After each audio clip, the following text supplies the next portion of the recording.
Poutine a déclaré que son opération militaire spéciale en Ukraine prendrait fin dans 2 semaines. Vous en souvenez-vous? Oui, à ce sujet, après plus de 2 ans et demi, une nation 2 fois plus petite que la Russie botte le cul de l'armée russe au lieu de détruire Kiev. L'armée de Poutine ressemble plus à un numéro de cirque qu'à une prétendue force globale. Alors que la Russie se bat toujours avec des chars qui ont l'air de sortir d'un musée, l'Ukraine reconquiert du terrain comme si elle faisait du shopping, sous-entraînée, sous-équipée, et abandonne plus vite qu'on ne peut dire qu'elle fait une guerre éclair. Il faut d'abord se mettre d'accord sur certains points de départ, selon le site web Global Firepower, qui compare et évalue la plupart des forces armées nationales sur la base d'une série de paramètres. La Russie occupe actuellement la 2e place après les États-Unis. Toutefois, depuis de nombreuses années, l'armée russe fait partie des 3 meilleures, voire des 5 meilleures au monde. La disponibilité de l'équipement militaire, la situation économique et les effectifs sont quelques-uns des principaux facteurs qui ont contribué à ce classement élevé. D'un point de vue statistique, ces 3 indicateurs peuvent se sembler excellents, mais ils ne tarderont pas à s'effondrer si nous essayons de comprendre ce qui se passe en coulisses. Parlons tout d'abord de la main-d'œuvre russe. Il est logique que la Russie dispose d'une armée bien plus importante si l'on considère que la population du pays est environ 3 fois plus grande que celle de l'Ukraine. Comme il s'agit de l'une des principales tactiques que la Russie a utilisées jusqu'à présent avec plus ou moins de succès, ce ratio aura effectivement de l'importance à l'avenir.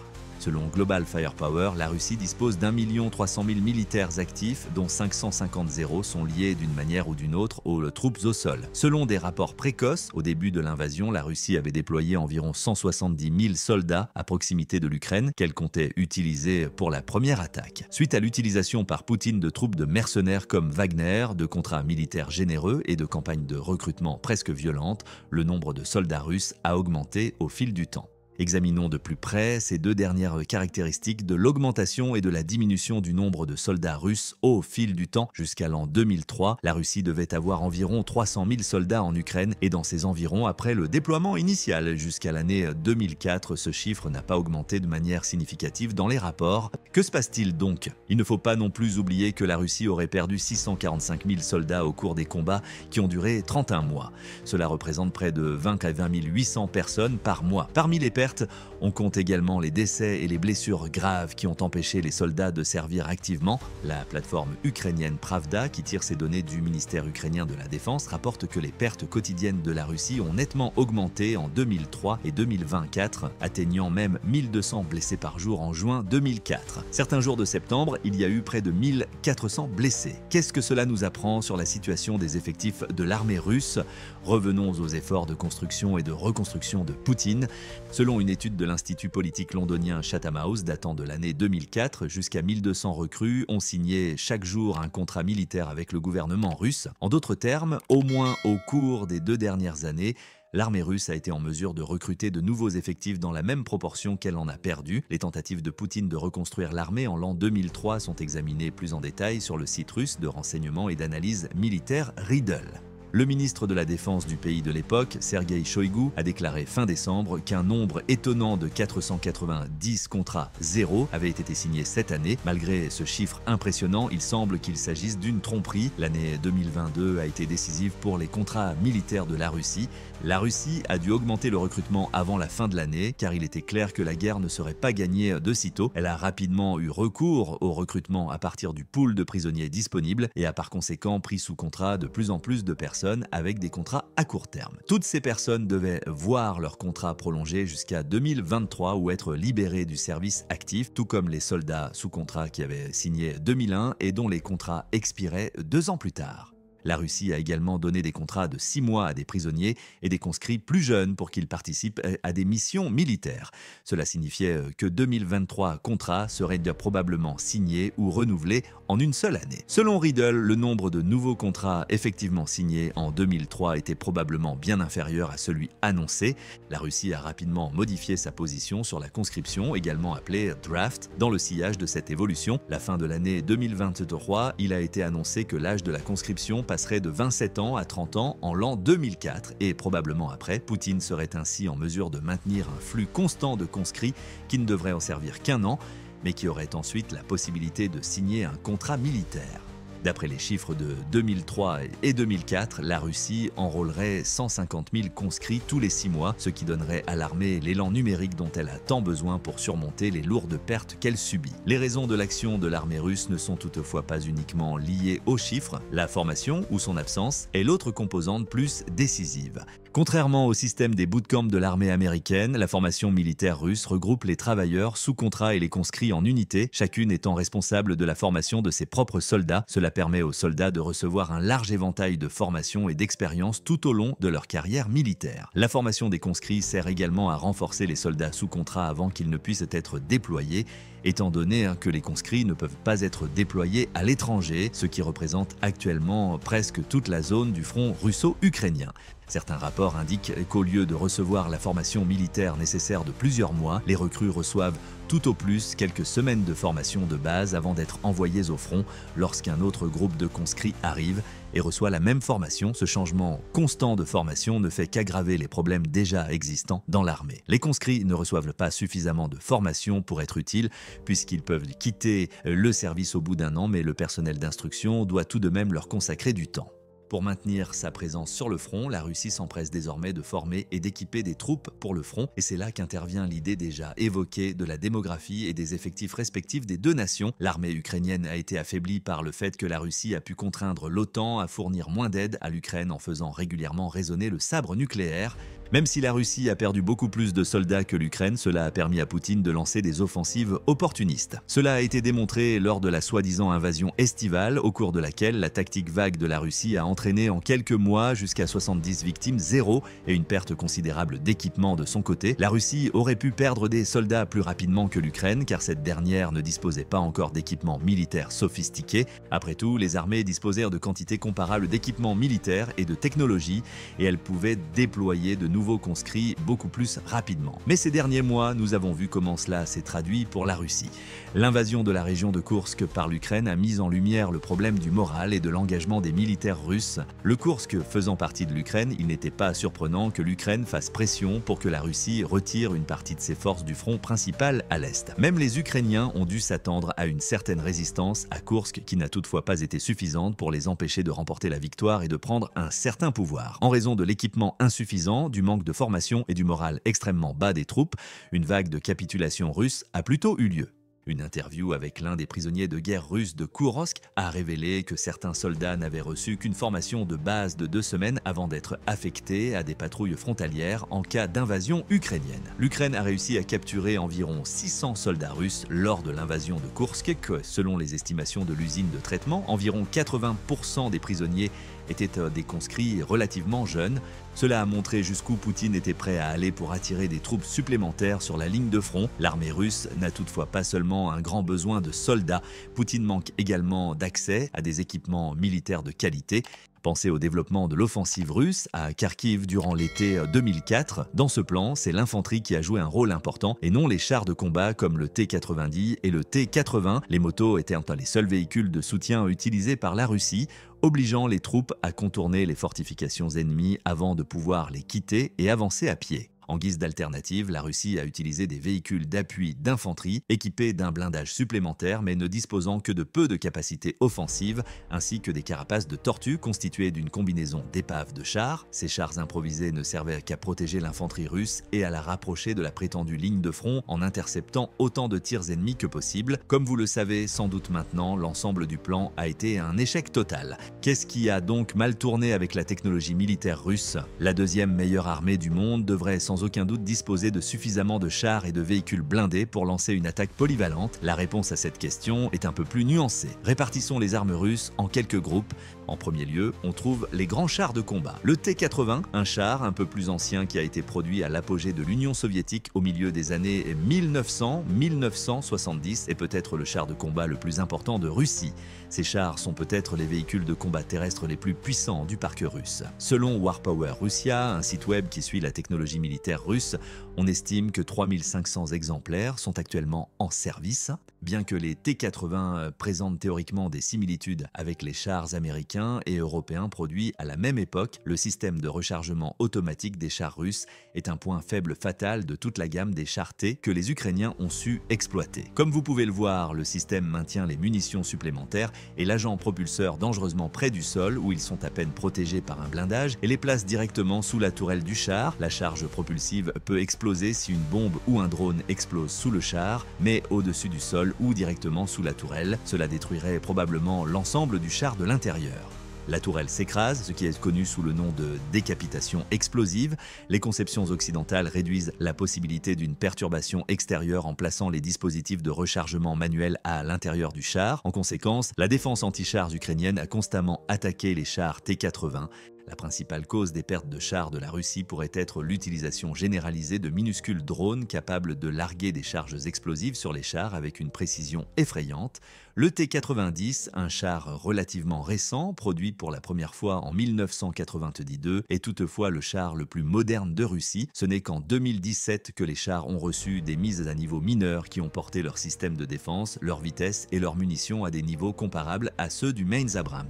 La Russie dispose d'environ 600 de ces chars. Malgré tous ces avantages, le T-90 ne s'est pas particulièrement bien comporté face aux défenses anti-chars ukrainiennes, principalement parce que le T-90 présentait la même faiblesse de conception dans son système d'autochargeur que son prédécesseur. Selon les rapports de la fin de l'année 2003, la Russie n'a commencé à utiliser et à perdre ses chars que lorsque les stocks initiaux de T-80 ont commencé à s'épuiser. La raison de l'augmentation remarquable du nombre de chars modernes perdus était qu'il faisait de la partie des rares alternatives dont disposait la Russie pour les déployer. Selon une estimation du début des années 2003, la Russie pourrait produire environ 15 T-90M, l'un des modèles de T-90 les plus modernes par mois. Selon Chatham House, il est toutefois peu probable que cette approche soit viable à long terme car la Russie n'a pas les moyens d'acheter des pièces modernes pour ses chars. Poutine est même allé jusqu'à délocaliser des T-70, des T-64 et même des T-62 obsolètes afin d'atténuer la perte de blindage moderne. Bien qu'ils aient été construits dans les années 1900-1970, les T-72 en particulier ont la réputation d'être parmi les chars soviétiques les plus fiables. Ces chars sont probablement les plus répandus, la Russie en ayant plus de 9-0 en service. Selon Warpower Russia, Poutine a perdu près de 1000 de ses chars pendant la guerre. S'il s'agit d'accumuler les pertes, il en va de même car les chars ne peuvent pas avancer en raison des tirs de barrage des drones et des systèmes anti-chars que l'OTAN a généreusement mis à la disposition de l'Ukraine. Les T-64 et T-62, encore plus anciens, ne peuvent être considérés que comme des pièces de musée restaurées que la Russie tente d'utiliser le plus efficacement possible pour intercepter les tirs de l'ennemi.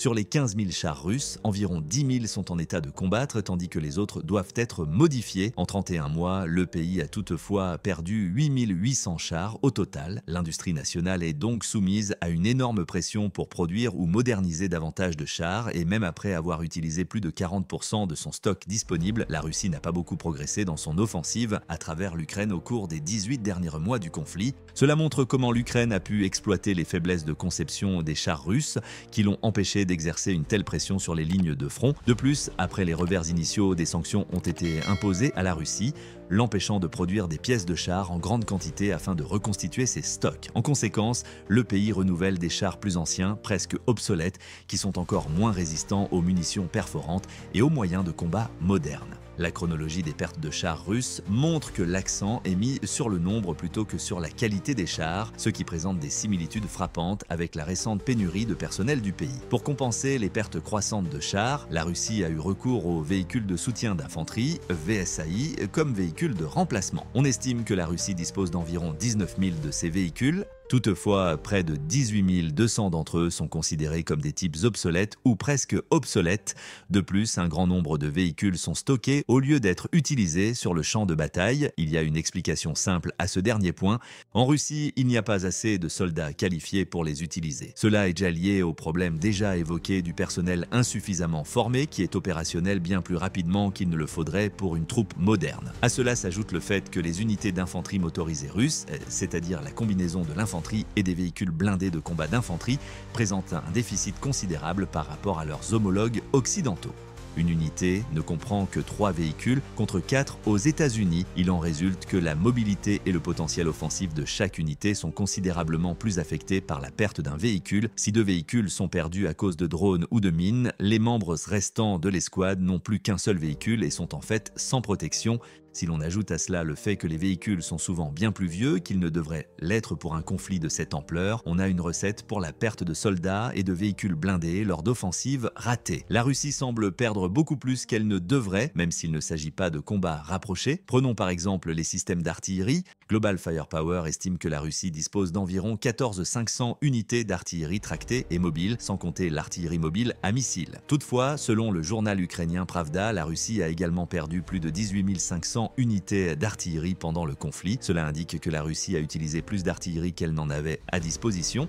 Étant donné que la majorité des équipements d'artillerie de l'arsenal existant datent de l'ère soviétique, on estime qu'ils arrivent à la fin de leur durée de vie utile. Parmi eux, les obusiers D-20 méritent une mention particulière car ils sont utilisés des deux côtés de la bataille. Selon le Royal United Services Institute for Defense and Security Studies, RUSI, la Russie a utilisé l'artillerie à grande échelle tout au long de la guerre, malgré les pertes. Le RUSI va même jusqu'à dire que pendant la majeure partie des 18 derniers mois, l'Ukraine n'a pas été en mesure de lancer une contre-offensive sérieuse parce que la Russie a pu amener un nombre disproportionné d'unités d'artillerie sur le front. La Russie a été en mesure d'établir de vastes zones de contrôle dans lesquelles les Ukrainiens n'ont pas été en mesure de former des poches de résistance pour repousser les forces russes en raison du nombre impressionnant d'unités d'artillerie qu'elle a pu déployer simultanément. C'est entre autres pour cette raison que la Russie a pu garder le contrôle de ses actifs en Ukraine. De manière inattendue, la Russie n'a pas été en mesure de maintenir cette pression en fournissant sa propre artillerie sur une période aussi longue.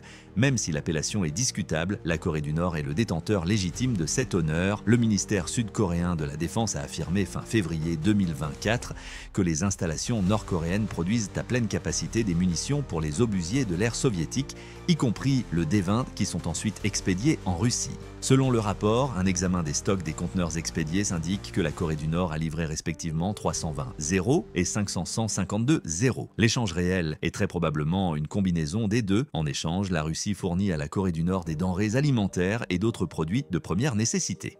Ce système basé sur le troc est un exemple parfait des difficultés que rencontrent les économies des deux pays. Comme les deux pays sont désormais pratiquement isolés du monde extérieur, cela n'a rien de choquant. Toutefois, la Russie semble importer plus que la puissance terrestre sous une forme ou une autre grâce aux sanctions. L'Iran, un autre sponsor, lui fournit également des drones et des missiles balistiques. Le principal drone iranien est le Shahid 136, un missile d'une portée de 1600 miles. Avec un effet effrayant, la Russie a poursuivi ses tentatives de bombarder des villes et des fronts ukrainiens avec des drones et des missiles. L'une de ces attaques a atteint le chiffre de 200 début septembre. Pour réduire l'impact des missiles, l'Ukraine a fait un excellent usage des systèmes de défense antiaérienne Patriot mis à disposition par les États-Unis. Une autre raison pour laquelle l'Ukraine n'a pas pu repousser complètement l'attaque russe est la pression exercée sur l'espace aérien ukrainien. En parlant d'espace aérien, la prochaine étape est l'armée de l'air russe, qui n'est pas vraiment impressionnante. Sur le papier, les forces aériennes russes ont certes une supériorité écrasante. Global Firepower estime que la Russie possède environ 809 avions de combat. Parmi ceux-ci, on estime à 118 Su-35, l'une des dernières versions de cet avion, et à 150 Sukhoi Su-34. Le F-16, fabriqué aux États-Unis, est très similaire au Su-35. Cependant, selon certains stratèges, le F-16 est beaucoup plus résistant, peut effectuer des missions plus longues et nécessite moins d'entretien et de maintenance. Il est logique dit que le Su-34 ne se comporte pas aussi bien que le chasseur polyvalent car il s'agit d'un modèle un peu plus ancien. Bien qu'il ressemble au F-7, la Russie n'a guère pu utiliser ces avions modernes jusqu'à présent. L'Ukraine a déployé ses systèmes de défense antiaérienne terrestre, dont les systèmes allemands Iris-T et Patriot. Ces systèmes ont joué un rôle crucial dans la lutte contre l'avantage aérien russe, et ce avant que l'Ukraine ne soit en mesure d'utiliser ses propres F-16, ou plus précisément les avions fournis par les pays de l'OTAN. Bien sûr, ce ne sont pas les seuls avions que possède la Russie. Le pays dispose encore de réserves considérables de vieux MiG-31, MiG-29 et Su-34. Même s'il y a beaucoup de ces vieux avions, ils ont un sérieux problème. Leur durée de vie prolongée touche à sa fin. Une opération réussie les condamnerait inévitablement à l'usure, même s'ils étaient capables de faire face à la défense aérienne ukrainienne et à une armée de l'air revigorée. L'Ukraine a également réussi à éliminer les bases aériennes voisines d'où les avions russes peuvent décoller. Cela réduit la portée et la durée de vie totale des avions, étant donné qu'ils doivent parcourir une plus grande distance pour chaque modèle de vol et chaque mission qu'ils doivent accomplir. De cette manière, l'Ukraine a pu éviter le contrôle total de son espace aérien. Le dernier thème est celui des forces navales russes. L'un des navires de guerre dont dispose la Russie est actif dans le conflit et sert en mer Noire. Bien que les flottes russes aient réussi à s'emparer d'importants ports ukrainiens et à couper les routes commerciales en l'an 2002, l'Ukraine a remporté quelques succès significatifs contre la Russie afin de réduire la charge. Les ports russes importants de la mer Noire, où l'on fait le plein, le ravitaillement et le repos, ont été attaqués par une combinaison de frappes de drones depuis la mer et la terre. Les attaques de drones ukrainiens ont même causé des dommages considérables à certains navires amiraux de la flotte de la mer Noire. En fin de compte, l'Ukraine a pu reprendre son important commerce de céréales et même se rapprocher des chiffres d'avant le conflit, tandis que la Russie n'a pas réussi à obtenir le moindre degré de domination sur la mer Noire. En conséquence, la Russie utilise des moyens militaires obsolètes ou inefficaces, tant au sol que dans les airs. L'Ukraine a réussi à repousser la majeure partie des attaques russes en faisant un excellent usage de ses dons de munitions. Il semblerait que Poutine ait passé les 18 derniers mois à reconstituer les restes de sa force d'invasion initiale. La Russie a tenté de surpasser l'Ukraine en nombre et de durée plutôt que d'utiliser des équipements modernes avec des succès divers. La vitesse à laquelle les deux parties perdent du personnel et de l'équipement est en effet inquiétante. L'invasion ukrainienne de Koursk a toutefois conduit l'OTAN à s'engager à nouveau en faveur de l'Ukraine et les États-Unis ont presque immédiatement promis une aide militaire supplémentaire. Et pourquoi ? Parce que Poutine n'est plus en mesure de jouer au sabre. La possibilité que la Russie dispose d'un arsenal nucléaire constitue une menace pour l'OTAN. Poutine a souvent laissé entendre que toute démarche de l'Alliance visant à offrir une aide plus opportune à l'Ukraine constituerait une violation de l'une des soi-disant lignes rouges de la Russie, ce qui signifierait l'utilisation d'armes nucléaires en représailles. La capacité de l'Ukraine à envahir la Russie sur son propre territoire était la dernière ligne rouge. La réaction du Kremlin, plus d'un mois après que cela se soit effectivement produit, a été au mieux silencieuse. L'OTAN jouera probablement de sa propre puissance en réponse au manque de confiance évident de Poutine dans la capacité de la Russie à le faire. Quelle est la véritable stratégie de la Russie pour vaincre l'Ukraine ? Même si la Russie a perdu 645 000 morts ces dernières années et 900 000 autres personnes par l'émigration, elle a encore un net avantage sur l'Ukraine en termes de population, de sorte que la survie dans une guerre d'usure, déjà évoquée, est sans aucun doute une option. Les récentes attaques de drones ukrainiens directement sur Moscou et l'invasion de Koursk ont toutefois montré que le moral des Russes risquait de s'effondrer complètement. Maintenant que les moscovites sont eux-mêmes conscients des dangers d'un conflit, cela s'est transformé en un autre domino qui pourrait finalement conduire au renversement et contribuer à la destitution de Poutine. Au milieu de tout cela, l'économie russe a subi un nouveau revers. Selon un rapport du ministère russe des Finances, environ un tiers du budget de l'État 2024 est consacré aux équipements militaires et de défense nationale. Cela représente 140 milliards de dollars, ce qui est presque inouï dans le monde moderne et représente près de 7% du PIB russe. La Russie y est parvenue en tirant parti de son secteur énergétique florissant. Toutefois, ce marché connaît également des revers importants. Certaines raffineries de pétrole importantes dans l'ouest de la Russie ont été détruites par l'Ukraine. Partout en Russie, il y a des pénuries de gaz et de pétrole car le pays ne stocke pas vraiment ses ressources mais les dépense immédiatement pour les utiliser dans le pays ou les exporter. Pour compenser cette pénurie, la Russie a été contrainte de suspendre la plupart, voire la totalité de ses exportations et d'importer du pétrole du Kazakhstan. Étant donné que le commerce du pétrole représentait plus de 30% du total des exportations russes pendant le conflit, cela aura un impact négatif considérable sur l'économie. Avec une économie chancelante, un moral en berne et des troupes manquant d'équipement et de formation, l'armée russe n'a qu'une option, vers le bas. La prétendue deuxième meilleure armée du monde entrera dans l'histoire pour ne pas avoir utilisé ses nombreuses possibilités pour prendre d'assaut l'Ukraine et ne pas laisser la guerre se prolonger. Mais qu'en pensez-vous ? La Russie sera-t-elle en mesure de se remettre sur pied ? Nous vous remercions d'avoir consulté cet article et n'hésitez pas à nous faire part de votre opinion dans les commentaires.